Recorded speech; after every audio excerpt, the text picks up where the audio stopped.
గ్రంథం 2వ అధ్యాయము, రాజులు రాసిన 2వ గ్రంథం 2వ అధ్యాయము ఒక వచనం నేను చదువుతాను. 2వ వచనం మీరు చదవండి. అలాగూ ఒక 7 వచనాలు చదువుతున్నాను. యెహోవా సుడిగాలి చేత ఏలియను ఆకాశములకు ఆరోహణం చేయు కాలమున ఏలియయు ఎలీషయు కూడి గిల్గాల్ నుండి వెళ్ళుచుండగా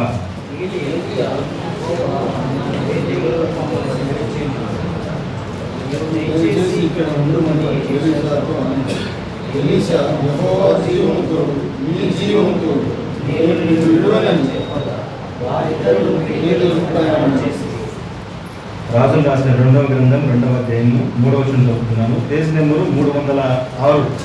స్త్రీలు చదువుతలేదు, మాతో పాటు చదవండి. ఇప్పుడు నేను 3వ వచనం చదువుతాను.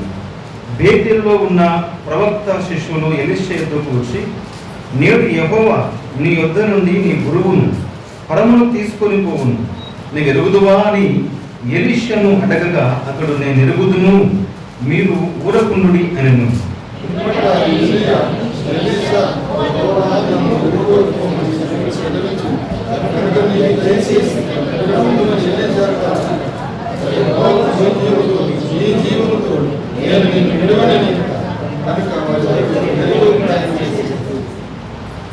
యెరికోలో ఉన్న ప్రవక్తల శిష్యులు ఎలీషా యొద్దకు వచ్చి, నేడు యెహోవా నీ యొద్ద నుండి నీ గురువును పరమునకు తీసుకొని పోవును, నీకు ఎరుగుదువా అని ఎలీషాను అడగగా, అతడు నేను ఎరుగుదును, మీరు ఊరకుండుడి అనెను.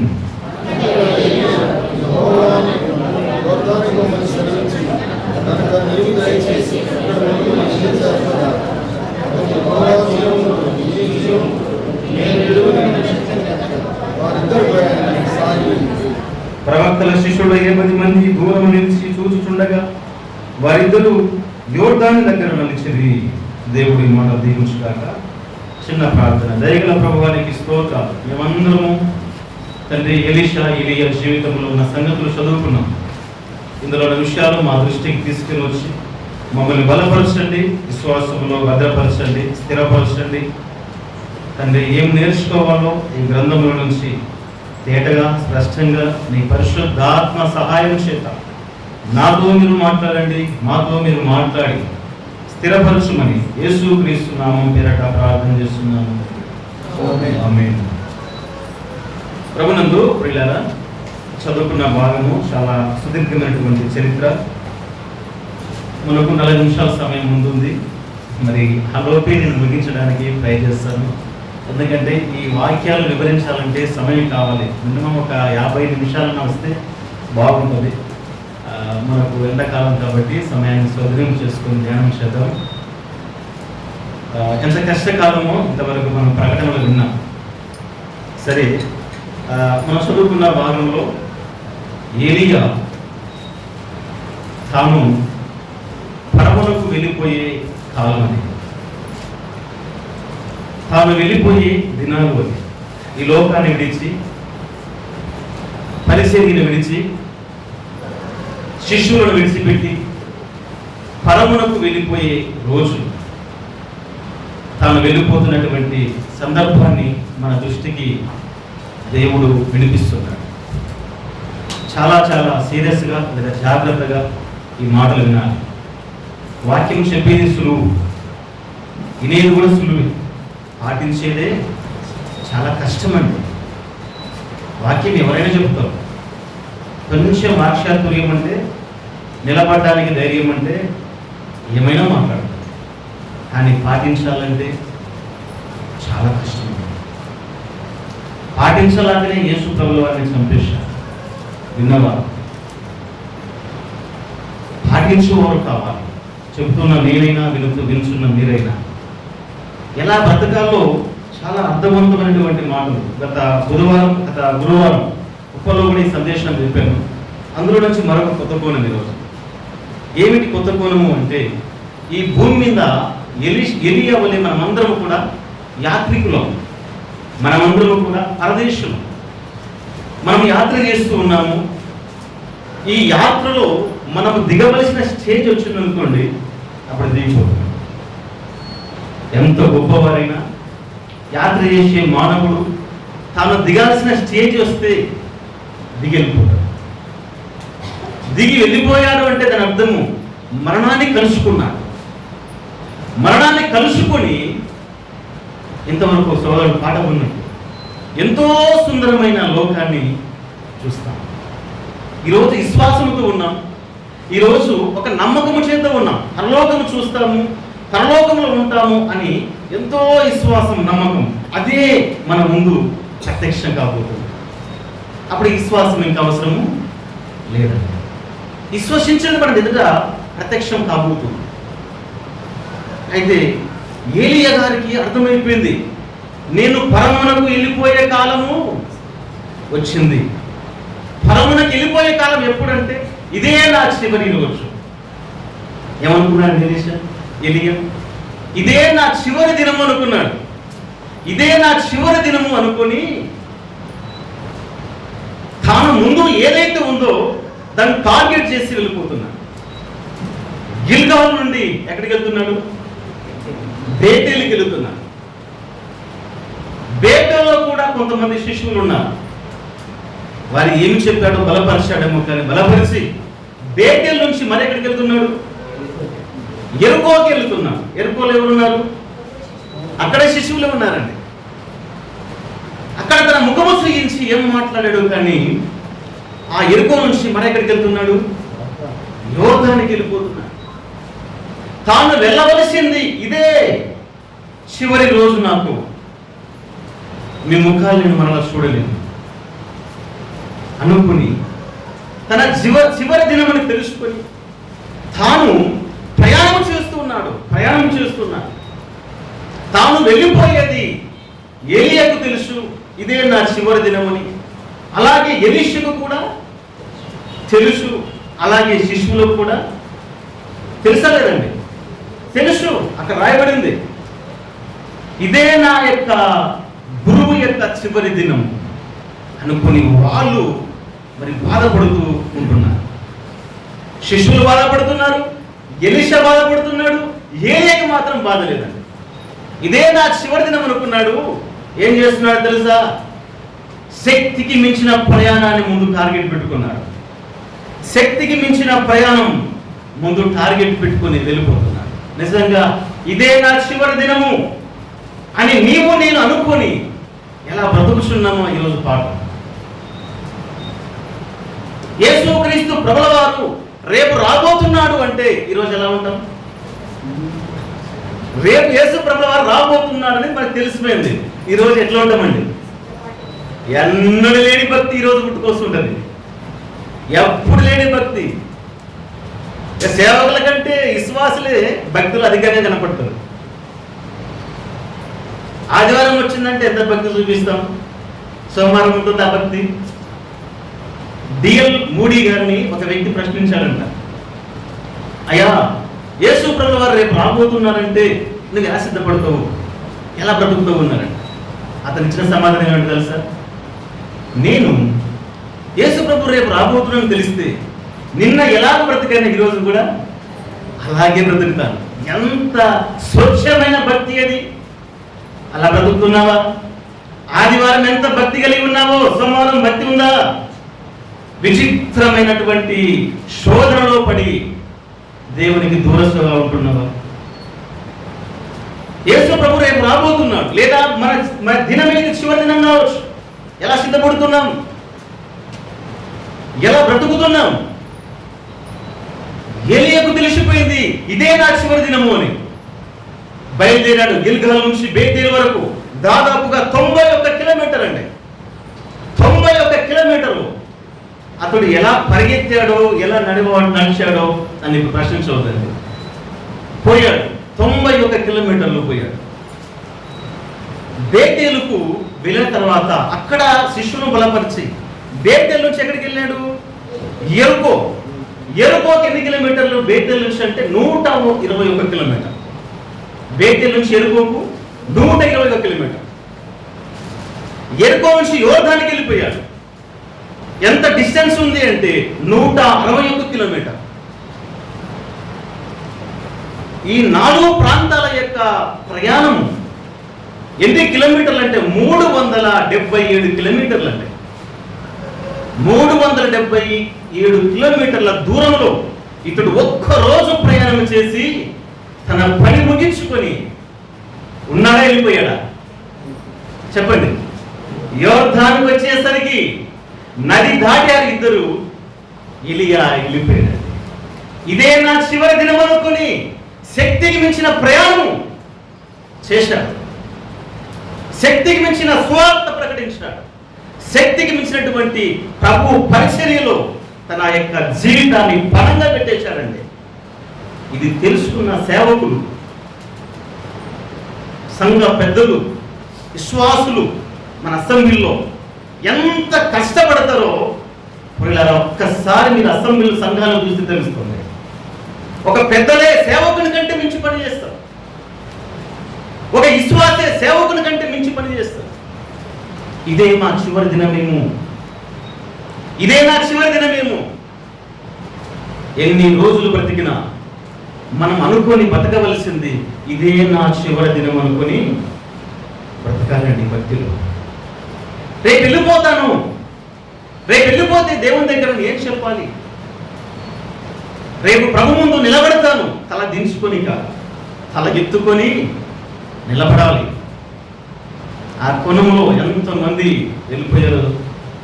పగడాల ప్రవీణ్ గారు యాత్ర ముగిస్తే ప్రియులారా ఎంత ఆనందముతో ప్రభుని అలింగనము చేసుకొని పరలోకానికి వెళ్ళిపోయాడో. మరణం అనేది చిరునవ్వుతో స్వాగతించి వెళ్ళిపోయాడని కొనియాడుతున్నా. నిజంగా మనం అందరూ కూడా మరణాన్ని గుర్తాడాలి. మరణాన్ని గుర్తాడితే కనబడేదే ప్రభు పరలోకం. అయితే ఆ దినం ఎప్పుడో తెలియదు, ఆ గడి ఎప్పుడో తెలియదు. ఇదే నా చివరి దినము, రేపు ఉంటానో పోతానో తెలియదు అనుకొని ప్రభు పరిచర్యలో నేనెంత ప్రయాసపడుతున్నావు, నేనెంత ప్రయాసపడుతున్నా. ఏలియా ప్రయాసను మనం చూస్తున్నాం. అక్కడ దాదాపుగా 4 ప్రాంతాలు అతడు తిరిగాడు. 377 కిలోమీటర్లు పరిగెత్తాడు. గుర్రం మీద పరిగెత్తాడు. దేవుని ఆత్మచేత బలపరచబడి ఎలా వెళ్ళిపోయాడు, తన పరిచర్య మాత్రం చేసి పరమునకి వెళ్ళిపోయాడు. శక్తికి మించిన పరిచర్యను తన ముందు పెట్టుకొని ఇదే నా చివరి దినమని ఎలియా పరిగెడుతున్నాడు. సోదరి సోదరా, ఇదే నా చివరి దినం అనుకొని ఎంత ప్రయాసపడుతున్నావు ప్రభు కోసం, ఎంత ప్రార్థన చేస్తున్నావు ప్రభు కోసం, ఎంత ఈవులిస్తున్నావు ప్రభు కోసం. దాచిపెట్టుకొని ఏం చేస్తాం? సంపాదించుకొని ఏం చేస్తాం? కాలిపోతాయి. ఎంత మనము ప్రయాసపడతాం. శక్తికి మించిన ప్రయాణం, శక్తికి మించిన పరిచర్య మనము చేయవలసిన వారమే ఉన్నాం. 24 గంటలు మన పని. దేవుడు నిన్ను నన్ను పుట్టించింది తన పని కోసం. అది మర్చిపోయి ప్రియులారా ఇదే నా చివరి దినం అని మర్చిపోయి ఈ లోకమాయలో పడిపోయి అర్ధాంతరంగా జీవితాన్ని ముగిస్తే సంభవించబోయే సంఘటన ఎరుగుదువా? ఎలియా ముందు ఎంతో పరిచర్య ముందు పెట్టుకొని ప్రయాణం చేస్తున్నారు. ఎవరితో మాట్లాడలేదు. రేపు చచ్చిపోతాను అంటే ఎంత బాధపడతామండి. నేనే రేపు ఉండను నాకు తెలిసింది అనుకోండి, ఇలా వాక్యం చెప్పగలనా?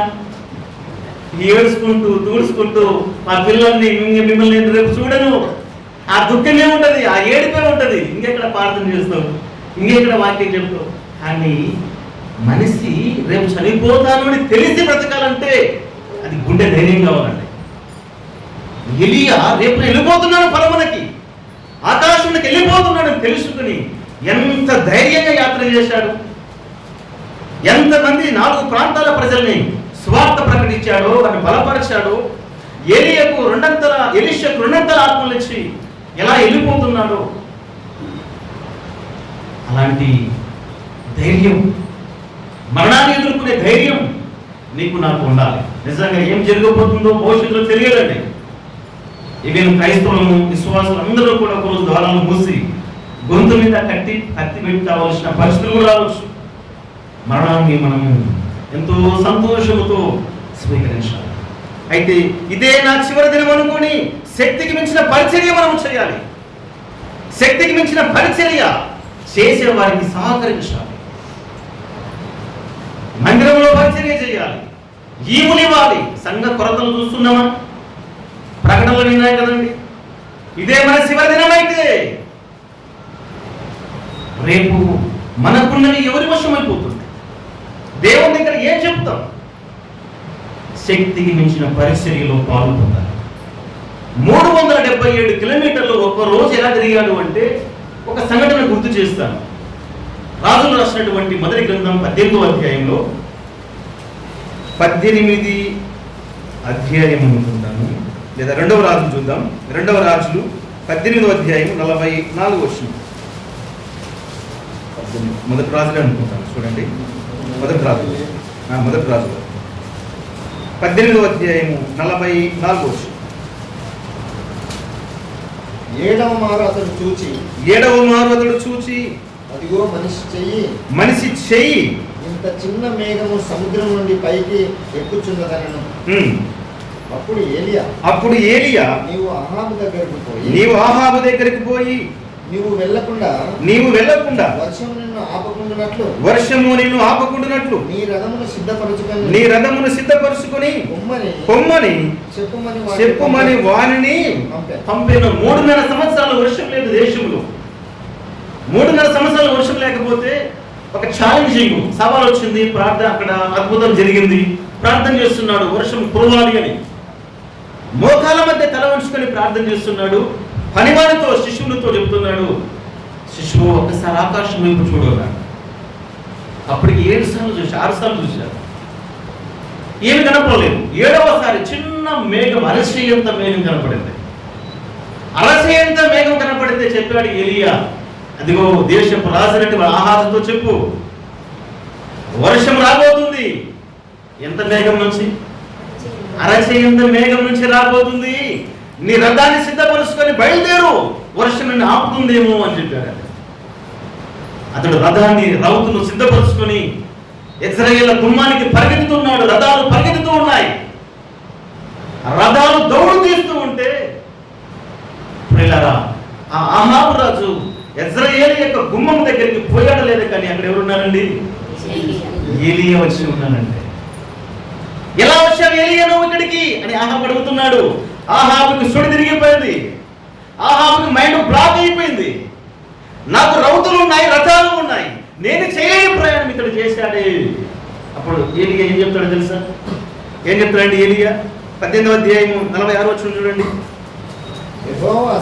యెహోవా హస్తము ఏలియాను బలపరచగా అతడు నడుము బిగించుకొని అహాబు కంటే ముందుగా పరిగెత్తుకొని పోయి ఇశ్రాయేలు గుమ్మము యుద్ధకు వచ్చెను. ఎలా ప్రయాణం చేశాడంట? యెహోవా హస్తము బలపరచగా. దేవుని హస్తం బలపరిస్తే ఏలియా కర్మేలు పర్వతం నుంచి ఇశ్రాయేలు ప్రాంతానికి దరిదాపు 30 కిలోమీటర్లు, 30 కిలోమీటర్ల ప్రయాణాన్ని రథములతో పాటు తాను రథానికంటే ఎక్కువగా పరిగెత్తి ఇశ్రాయేలు గుమ్మం దగ్గర కనపడుతున్నారండి ఏలియా. దేవుని హస్తం బలపరిస్తే శక్తికి మించిన ప్రయాణం పని మనం చేయగలం. దేవుని హస్తము మనం బలపరచాలి పరిచర్యలో. అప్పుడు శక్తికి మించిన పరిచర్య మనం చేయగలం. అయ్యో, అహాబుకి రథాలు ఉన్నాయి, రౌతులు ఉన్నాయి. రౌతులు ఉన్నవాడు, రథాలు ఉన్నవాడు, సైన్యం ఉన్నవాడు చేయలేని ప్రయాణం. ఏమి లేనివాడు చేశాడు. పరిచర్యలో డబ్బు ముఖ్యం కాదు, పరిచర్యలో ధ్యానం ముఖ్యం కాదు, పరిచర్యలో అంతస్తు ముఖ్యం కాదు, జనబలం ముఖ్యం కాదు, ధనబలం ముఖ్యం కాదు. దేవుని హస్తబలం మనకు కావాలి. శక్తికి మించిన పని మనం చేయగలం. నిజంగా పరిచర్యలో ప్రియులారా మనం చూస్తూ ఉన్నప్పుడు దేవుని హస్తము ఎలియాను బలపరచగా శక్తికి మించిన ప్రయాణం చేశాడు. ఏమి లేనివాడే ప్రభు కార్యాలయంలో ఆసక్తి కలిగి ఉంటాడు. అన్ని ఉన్నవాడు చేయలేడు. అన్ని ఉన్నవాడు చేయలేడు. యేసు ప్రభు చెప్పారు కదండి, ధనవంతుడు పరలోక రాజ్యంలో ప్రవేశించుట దుర్లభం, కష్టం.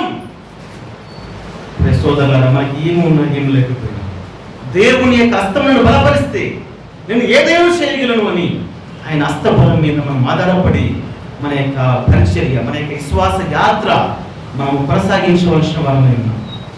విరామం లేకుండా ప్రభు పరిచర్యలో మనం సాగాలి. ఇదే నా చివరి దినం అనుకోని ప్రభు పరిచర్యలో ఉండాలి. ఇదే నా చివరి ఆదివారం అనుకోని మన వచ్చే వారం నేను ప్రభుకి ఇస్తానో లేదు అని ఇవ్వాలి, స్తుతి చెల్లించాలి, మన ఆరాధన దేవుడు అంగీకరించాలి. విరిగి నలిగిన హృదయము చేత మనము ప్రభువుని ఆరాధించాలి. ఇదే నా చివరి దినం అనుకోని, ఇదే నా చివరి దినం అనుకోని ప్రభువుని గమనించాలి, భక్తి కలిగి ఉండాలి. ఇది నా చివరి దినము కాదులే, నాకు 40 ఏళ్ళు, ఇంకో 40 ఉంటాను, నా జీవితం గ్యారెంటీ, నా చెయ్యి వంపలేడు. ఒక ఆయన అన్నాడు నాతో, ఈ చెయ్యి వంపలేడు, ఇంకా 10 ఏళ్ళు చూడుంటాడు. 10 ఏళ్ళు అన్నవాడు సంవత్సరంలో తెలుగు నాతో ఉన్నాడు. ఇదే నా చివరి దినం అనుకొని బ్రతకాలి. అలా అనుకోని వాడు ఎలా ఉంటాడంటే, యాకోబు పత్రిక చూడండి, 4వ అధ్యాయం 14 వచనం. యాకోబు రాసిన పత్రిక 4వ అధ్యాయం 14 వచనం. 4వ అధ్యాయం 14 వచనంలో, రేపేమి సంభవించినా మీకేమీ తెలియదు, మీ జీవం ఏ పాటిది, మీరు కొంతసేపు కనపడి అంతలో మాయమైపు ఆవిరి వంటి వారే. కనుక ప్రభు చిత్తమైతే మనం బ్రతికి ఇండి ఇది అది చేతుమని చెప్పుకునేవారు. ఇప్పుడైతే మీరు మీ డంబముల యందు అతిశయపడుచున్నారు. ఆవిరని తెలుసుకొని అతిశయం ఎందుకు? జీవితము ఆవిరి. ఈ రోజు ఇది చివరి దినం కావచ్చు. అతిశయం ఎందుకు? డంబం ఎందుకు? గర్వం ఎందుకు? ఇది విశ్వాసులకు తగవు. దీనత్వం వచ్చేది, సాత్వికముతో ఇదే నా చివరి దినం అనుకుని భక్తిలో సాగా. చివరి దినం అనుకోని వాడు తనకు ఆవిరని తెలుసుకుని మర్చిపోయి డంబము చేత, అతిశయం చేత కనబడుతున్నాడు. లూకా సువార్త 12వ అధ్యాయం 19వ వచనంలో అక్కడ కూడా ఒక వ్యక్తి ఇది నా చివరి దినము అని గ్రహించిన వాడు ఏమంటున్నాడు అక్కడ 12వ అధ్యాయం 19వ వచనంలో, నా ప్రాణమా తినుము, తాగుము, సంతోషించుము. ఎంతకాలం ఉంటావు? సంతోషించు అని చెప్పుకుంటుంటే దేవుడు ఏమన్నాడు తెలుసా అక్కడ? వెర్రివాడా, ఈ రాత్రి నీ ప్రాణం అడుగుతున్నారు. వెర్రివాళ్ళు అయిపోతుంది. ఇది నా చివరి దినం అనుకుని మనం బ్రతుకుట ఎలియా వలె శక్తికి మించిన పరిచర్యలో పాల్గొందుదాం, దేవుని సేవలో ఉందాం, ఆత్మల్ని కొన్ని ఆత్మలను రక్షించుదాం. మనం వెళ్ళిపోయిన తర్వాత ప్రభు అన్న జీవిత కాలంలో ఇది ఒక్క ఆత్మను తీసుకొని వచ్చానని చూపించు. దేవుడు ఆనందపడు. ఎన్ని ఆత్మలు సంపాదిస్తుంది? ఒకసారి ఏలియాను చూడు, 377 కిలోమీటర్లు ప్రయాణం చేశాడే. ఎందుకు ప్రయాణం చేశాడు? రేపు నేను ఉండను అని తెలిసే కదా. రేపటి దానికి రూపం లేదు కదా. రేపేమి జరుగుతుందో మీకేమీ తెలుసు. రేపు ఇస్తానంటే ఎలాగూ, రేపు చేస్తానంటే ఎలాగూ. ఇదే చివరి దినం అనుకొని ప్రయాసపడాలి. ప్రభు పరిచయం 2 విషయాలు చెప్పి నేను ముందుకెళ్తాను. ఇదే నా చివరి దినం అనుకుని ఇంకొక వ్యక్తి లేదా ఆ ప్రభుల వారు ఏం చేశాడో చూడండి. ఎఫెసీయుల వార్త 3వ అధ్యాయం, ఎఫెసీయుల వార్త 13వ అధ్యాయం 1వ వచనం. ఎఫెసీయుల వార్త 13వ అధ్యాయం 1వ వచనం. తాను ఈ లోకం నుండి తండ్రి యొద్దకు వెళ్ళవలసిన గడియ వచ్చినని యేసు పస్కా పండుగకు ముందే ఎరిగిన వాడై లోకములో ఉన్న తన వారిని ప్రేమించి వారిని అంతము వరకు ప్రేమించాడు.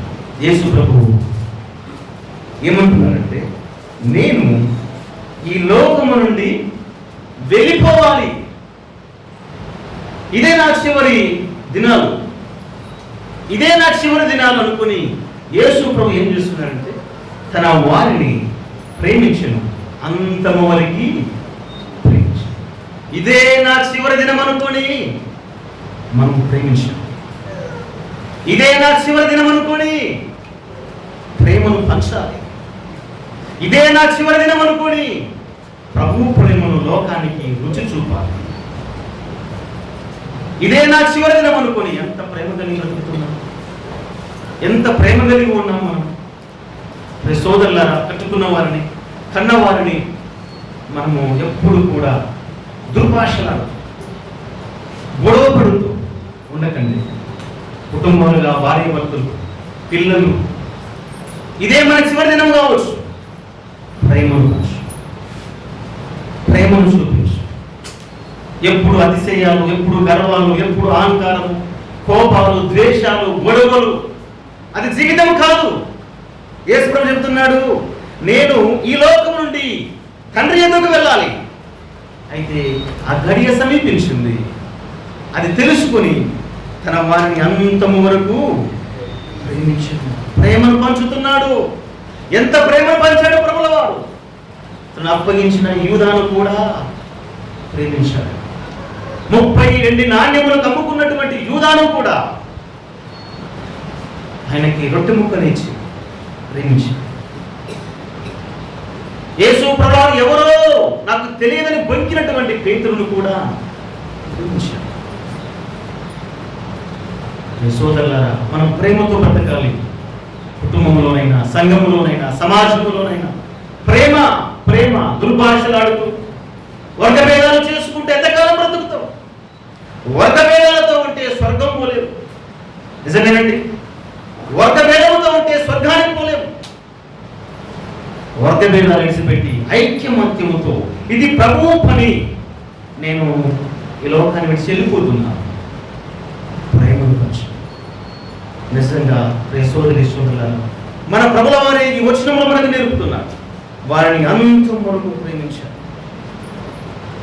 ద్వేషాల చేత, పగల చేత లోకయాత్ర మనం ముగిస్తే అవతల ఏం జరుగుతుందో మనకు తెలియదు. సమాధానంతో ప్రేమను పంచుతూ మనం ఈ లోకాన్ని విడిచిపెట్టవలసిన వారమే. యేసు ప్రభు, నేను వెళ్ళిపోతున్నాను అది ఎరిగిన వాడే తన వారిని ప్రేమించాడు. ఇంకేం చేశాడు? 4వ వచనంలో చూడండి, 13వ అధ్యాయం యోహాను వార్త 4వ వచనంలో, భోజన పంక్తిలో నుండి లేచి తన పై వస్త్రం అవతల పెట్టి వేసి ఒక తువాలు తీసుకొని నడుమునకు కట్టుకొని. దీనికంటే ముందు 13వ వచనం, 13వ అధ్యాయం మొదటి లైన్ చూద్దాము. కానీ ఈ లోకం నుండి తండ్రి యొద్దకు వెళ్ళవలసిన గడియ వచ్చేనని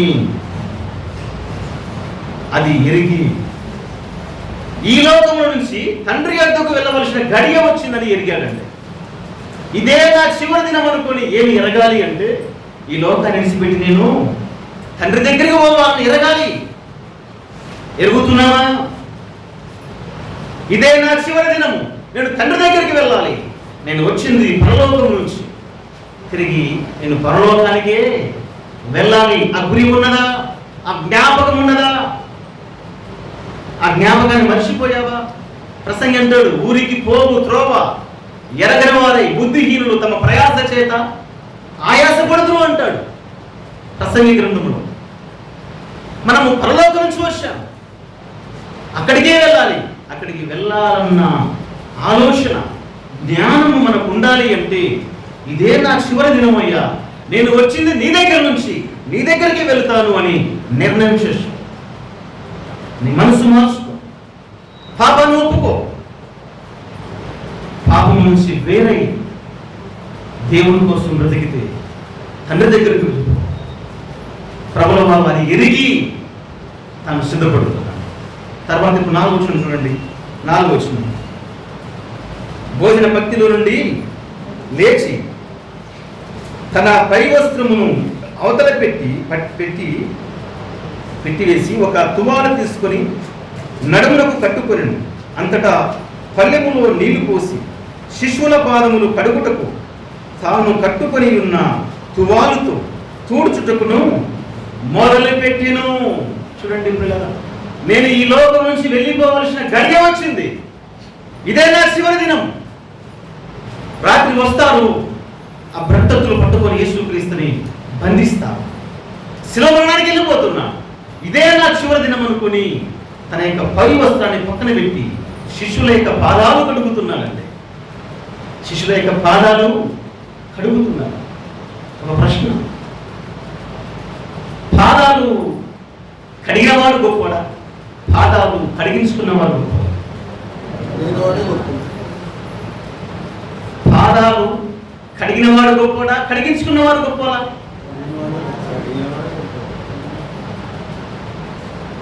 కడిగించుకున్న వాళ్ళు గొప్పలు, కడిగించుకున్న వాళ్ళు గొప్పలు, కడిగిన వారు మరీ గొప్పవాడు. కడిగించుకుంటే నువ్వు గొప్పవాడు. ఇదే నా చివరి దినమని అరికాల నుంచి నడినెత్తి వరకు నన్ను కడుగు అన్నారండి. ఆ వ్యక్తి ఎవరు? పేతురు. కడగబడాలి, ఇదే చివరి దినమని. యేసు ప్రభువు వారు ఇదే నా చివరి దినమని పై వస్త్రాన్ని తీసి ప్రక్కన పెట్టారండి. ఇదే నా చివరి దినమని పై వస్త్రం, అది అధికారాన్ని చూపిస్తుంది, అది మహిమను చూపిస్తుంది. ఈ వస్త్రం నీకు ఎంత హోదా, నీకు నాకు ఎంత తెలివి, జ్ఞానము, హోదా, సంపద ఎంత ఉన్నా అది ప్రక్కన పెట్టి ఇది నా చివరి దినం అనుకొని అనేకుల కోసం ప్రయాసపడాలి. క్రీస్తు యేసు రక్తములో మీరు కడగబడాలి అని మనం పనిచేయాలి. దేవుని సన్నిధికి వస్తే మన వస్త్రాలు పక్కన పెట్టాలి. అధికారాల వస్త్రము, హోదా వస్త్రము, ఏదైతే మనం అనుకుంటున్నామో నేను అని అది పక్కన పెట్టి శిష్యుల పాదాలు కడగడానికి, తగ్గింపు దినత్వముతో సంఘములో పరిచర్యలో బ్రతకడానికి మనం సిద్ధపడాలి. ఆ వచనము మనకు నేర్పుతున్న పాఠం అది. అయితే ఇదే నా చివరి దినము అనుకుని యేసుక్రీస్తు ప్రభువు వారు ఎలా మనకు మాదిరి ఉండిపోయారు. ఒక ఎలీషా, ఒక ఏలియా ప్రవక్త గారు ఎలా పరిచర్య చేశారో మనం కూడా అలా సాగిపోతే ఎంతో సంతోషం. ప్రభు దగ్గర మనము తల ఎత్తుకొని నిలిచి మన లెక్క ఇదే నా చివరి దినం అనుకుని ప్రయాసపడాలి, తగ్గించుకోవాలి, పై వస్త్రాలు పక్కన పెట్టాలి. తండ్రి దగ్గర నుంచి వచ్చామని అక్కడికే వెళ్ళాలి. అది ఆనాటం ఉండాలి, అది గుర్తింపు ఉండాలి. అంత మాత్రమే కాదండి, అందరూ ప్రేమించాలి, ప్రేమకు బ్రతకాలి. ఇది నా చివరి దినము అని అలా అనుకున్నవాడు ధన్యుడు, దేవుని వాక్యం చెప్తుంది. ఇంకా ఒక వ్యక్తి గురించి నేను చెప్పి ముగింపులో వెళ్తాను. పేతురు రాసినటువంటి రెండవ పత్రిక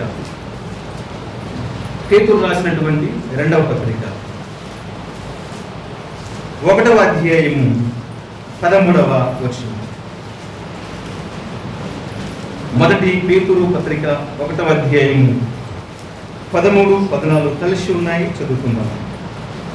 కాబట్టి మీ మనస్సులను నడుము పట్టుకొని 2వ పేతురు పత్రిక 1వ అధ్యాయము 12, 13 వచనం.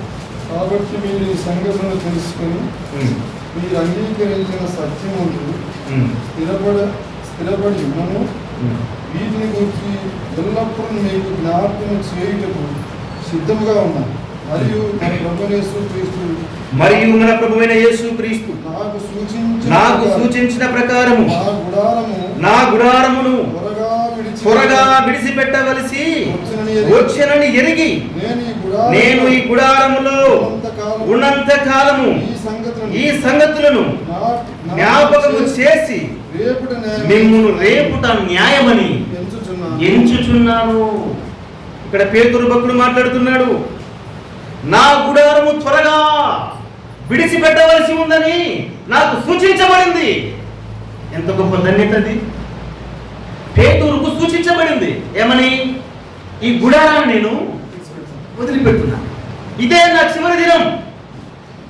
ఇది చివరి దినం కాబట్టి నేను ఏం చేస్తున్నాను అంటే, నేను ఈ గుడారములో ఉన్నంతకాలం ఈ సంగతులు మీకు జ్ఞాపకం చేసి మిమ్మల్ని రేపుతున్నాను. ఆ రోజు ఏలియా తిరిగింది రేపుటకునేమో 4 ప్రాంతాలు తిరిగాడు కదా.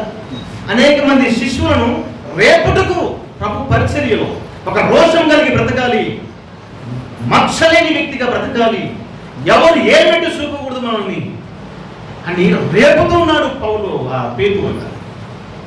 నిజంగా ఈ వచనాన్ని మనం చూస్తున్నప్పుడు ఈ గుడారము నేను త్వరగా విడిచిపెట్టవలసి ఉన్నది నాకు సూచించబడింది. ఇదే మాట పౌలు అంటాడు 2వ కొరింథీ పత్రిక 5వ అధ్యాయం చూడండి. 2వ కొరింథీ పత్రిక 5వ అధ్యాయము 1వ వచనం. భూమి మీద మన గుడారమైన ఈ నివాసం భూమి మీద మన గుడారమైన ఈ నివాసము శిథిలమైపోయినను చేతి పని కాక దేవుని చేత కట్టబడినదియు నిత్యమైన నివాసము పరలోకమందు మనకున్నదని ఎరుగుదుము. ఇక్కడ పౌలు కూడా చెప్పారండి, ఈ గుడారం మనం విడిచిపెడుతున్నాం. పౌలు ఎప్పుడు విడిచిపెడుతున్నాడు ఇక్కడ చెప్పలేదు, కానీ పేతురు మాత్రం చెప్పాడు, నాకు సూచించబడింది, ఈ గుడారాన్ని నేను వదిలిపెడుతున్నాను, నాకు సూచించబడింది, అయితే మిమ్మల్ని నేను రేపుతున్నాను. ఎలా రేపుతున్నాడు, ఎలా హెచ్చరిస్తున్నాడు? ప్రియ సోదరి సోదరులారా, ఈ దేహం అనే గుడారము శిథిలమైపోతుంది. మనం అనుభవిస్తున్నటువంటి ప్రకృతి కూడా ఒకరోజు శిథిలం కాబోతున్నాయి. ఇవి ఆలోచించాలి. శిథిలమైపోయేది ఈ గుడారము, మనము జీవించే ఈ ప్రకృతి, ఇది కూడా శిథిలమైపోతుంది అని రేపుతున్నాడు పేతురు గారు. 3వ అధ్యాయం చూడండి, పేతురు రాసిన 2వ పత్రిక 3వ అధ్యాయము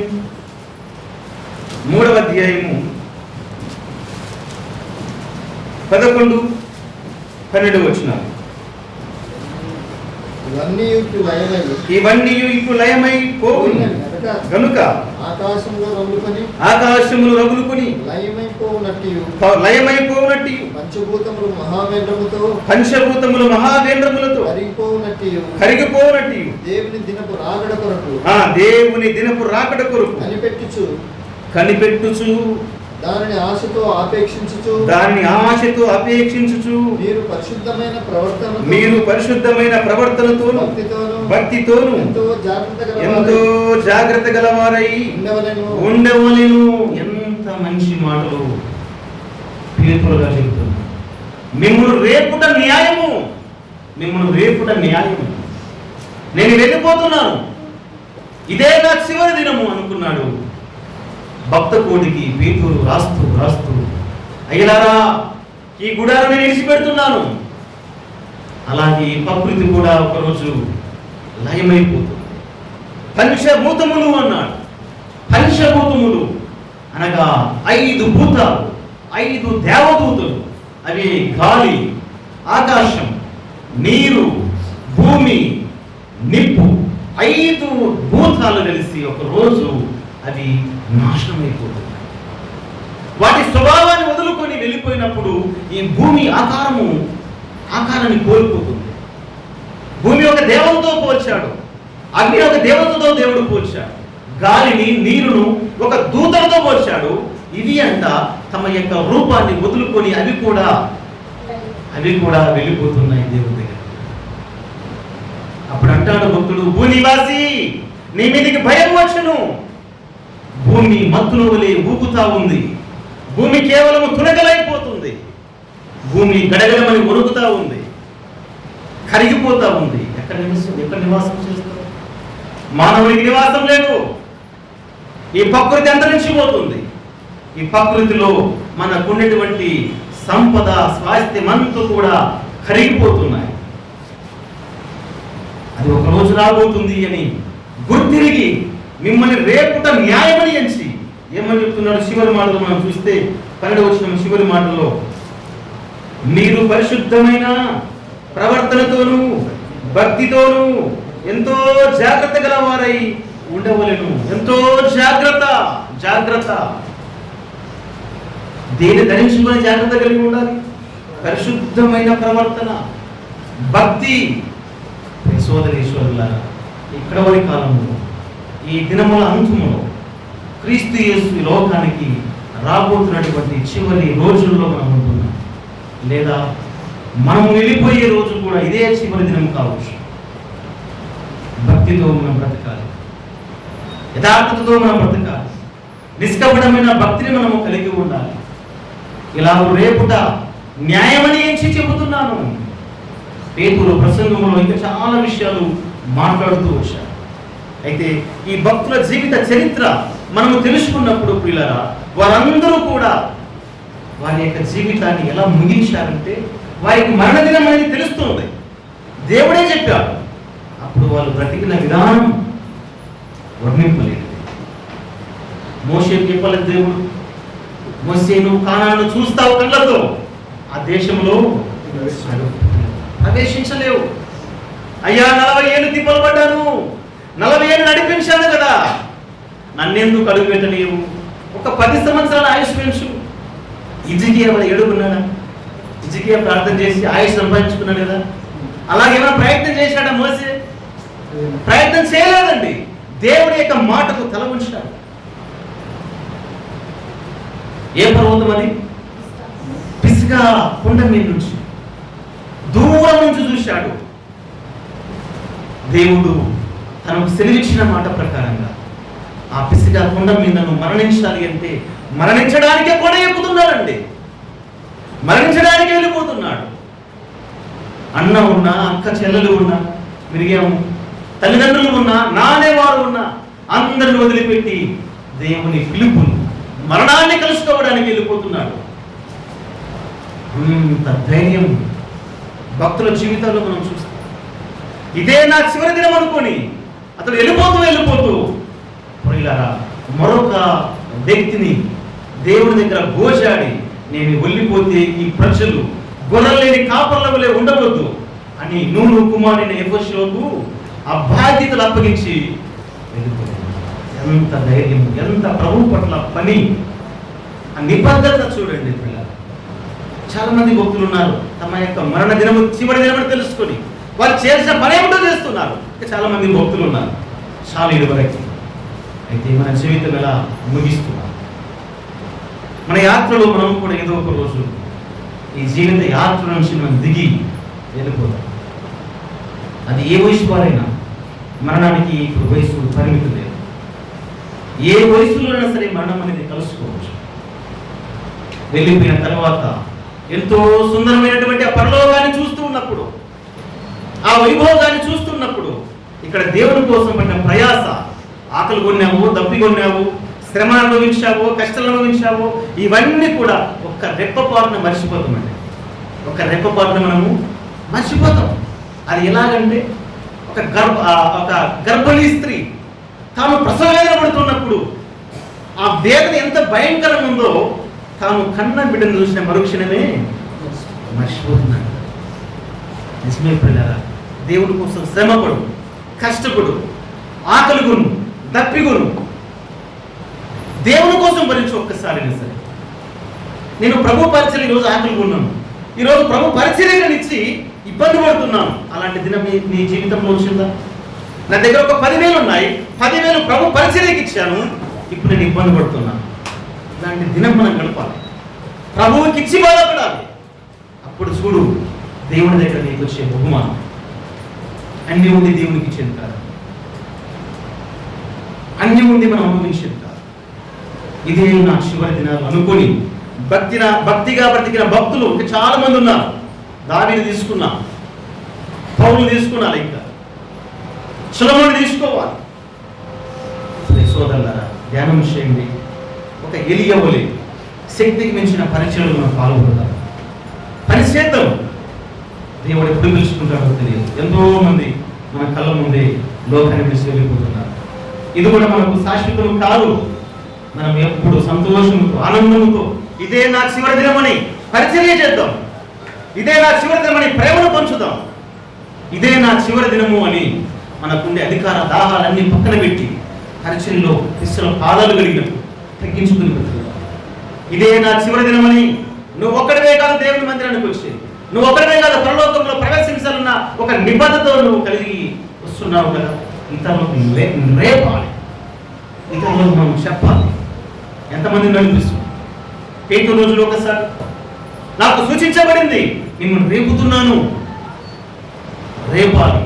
ఈ సృష్టి నాశనం గురించి చెప్తావు, మన ప్రభు పడిన ప్రయాస చెప్తున్నాము. ఏ విధము చేతనైనా సరే కొన్ని ఆత్మలైన దేవుని సన్నిధికి తీసుకురావడానికి ప్రయాసపడాలి. సోదరులారా, ఈ కోడికలు ఇంకా ఎవరైనా మార్పు లేని వారు ఉంటే రేపేమో జరుగుతుందో తెలియదు సోదర. కనుమూయగానే 2 ద్వారాలు ఉన్నాయి. ఒకటి పరదేశు, రెండవది పాతాళం. అయ్యో ఉన్నాయా అంటే అవి ఉన్నాయి, కనుమూయగానే అవి ప్రత్యక్షమవుతాయండి. అప్పుడు రొమ్ము కొట్టుకోవాల్సింది. నేను దాటొచ్చాను కదా, ఎలా ప్రభువా? దయచేసి ఈ యాత్ర ముగించడం ముందే నీ పాపను ఒప్పుకొని యేసుక్రీస్తు రక్తములు నీ పాపాన్ని కడుక్కుని ప్రభు కోసం బ్రతుకు. దేవుడు క్షమిస్తాడు, తన పరిచర్యలో వాడుకుంటాడు. దేవుడు మిమ్మల్ని దీవించి ఆశీర్వదించుతాడు.